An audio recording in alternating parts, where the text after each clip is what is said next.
Hey guys, part two to part five. This one's going to be a little different because I'm actually responding to a message from Facebook that we got on our Way Dream Center Facebook about the video I did yesterday or this morning, and said that I'm a homophobe and that as a pastor I should be more understanding. Well, all you have to do is listen to my video from yesterday, and I'm going to change it around a little bit. Part 6 is going to be sort of like a testimony to what I've gone through. I had to switch that up because that's what was going to be in this video. I want to remind you that these are the things I mentioned in the previous video, part 1 and part 5. I mentioned sexual immorality in 3 different sections. It was mentioned each section. Impurity, indecent behavior, and sidewing here. If you don't believe in the Bible, then you don't believe in the Bible. But this is my moral compass. And many Christ followers, it's our moral compass. It's what we go by. God wrote these words to help us get out of behaviors that are both stagnant and are unhealthy and can be life-threatening. So some of the things were idolatry, witchcraft, hostilities, jealousy, outburst of anger, selfish ambition, which I capitalized on a little bit. Also, breaking promises, that's another one. Infidelity, that's another one I mentioned. Lying, that's another one. So those are a few. Murderers, some things that we know, even if you don't have a moral compass, which I don't know how you can consider murdering someone being bad if you don't have a moral compass. So anyway, I digress. Here's the thing. How many of these things do you think you did ever turn out to be a good thing? I'm waiting. How many of these things have you done that turned out to be good? For me, none of them turned out to be good. So, obviously, your life was just so awesome, when you were drowning in all these behaviors, weren't you? I thought so. Anyway, man is naturally depraved, okay? We don't want what's truly good. Believe it or not, you can sit here all day long and tell me you want what's good for you. You think you do. You don't have the big picture, but you don't want what's truly good for you, okay? We just want what our sinful bodies want to feel good. We need to feel good. We need to be happy, okay?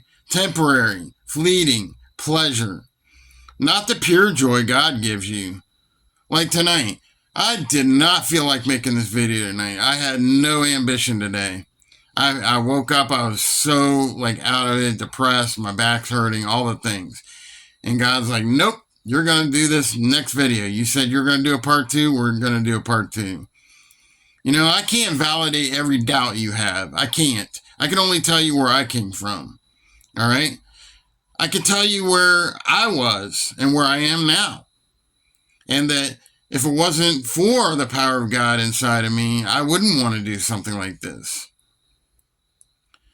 My thoughts are different now. My eyes are open. Most people can't see that because they're blinded from the truth. Simply because in their hearts they don't want the truth.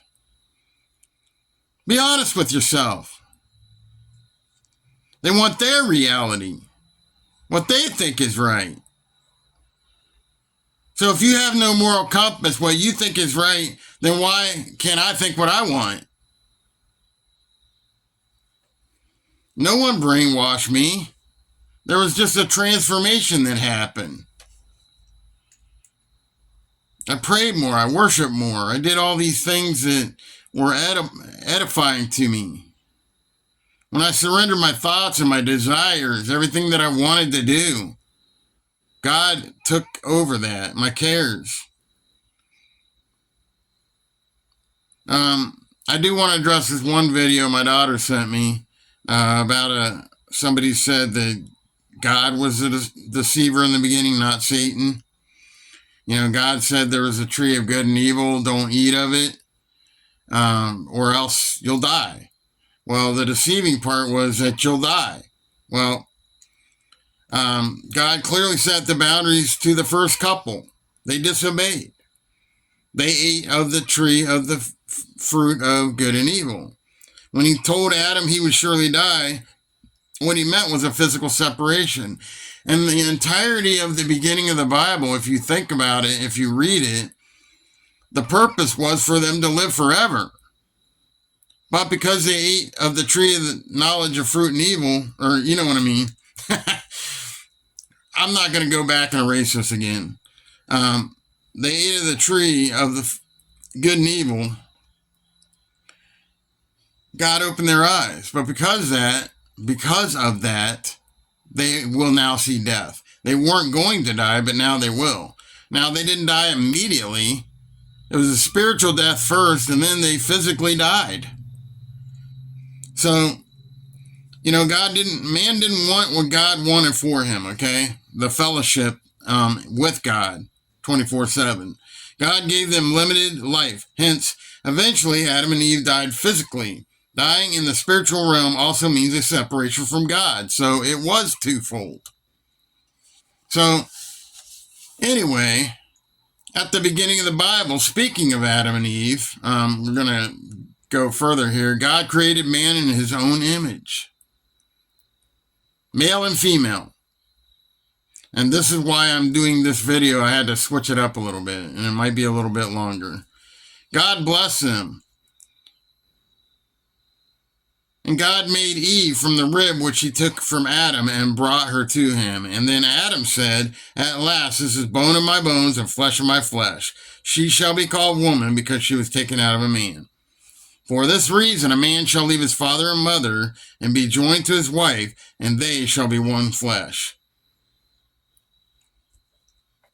So, if you want to say you are a Christian and judge me for what I said yesterday, this came straight from the Bible. If you want to talk about homosexuality, sorry I got biblical on you, but there was a time that this book, to me, was hogwash. Fairy tales, rules that I couldn't follow, and now it is an instruction manual. BIBLE, basic instructions before leaving Earth. It got me through hard times, encouragement for good times. Creator himself created Adam and Eve to procreate, but sin entered into the world when they thought they knew better. And it snowballed what we see today. Man is depraved. They don't seek God. They only love themselves. Disease, mental illness, poverty, substance abuse, greed, all of that are where we are now.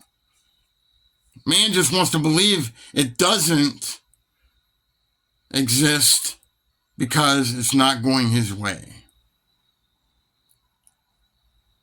So in the Bible, there are many different things that God does not want you doing because it's going to hurt you. Please don't judge me until you know the shoes that I've walked in. Wait till you see the next video. I'm going to open up big time. And if you think I'm a judgmental person, just wait till the next video.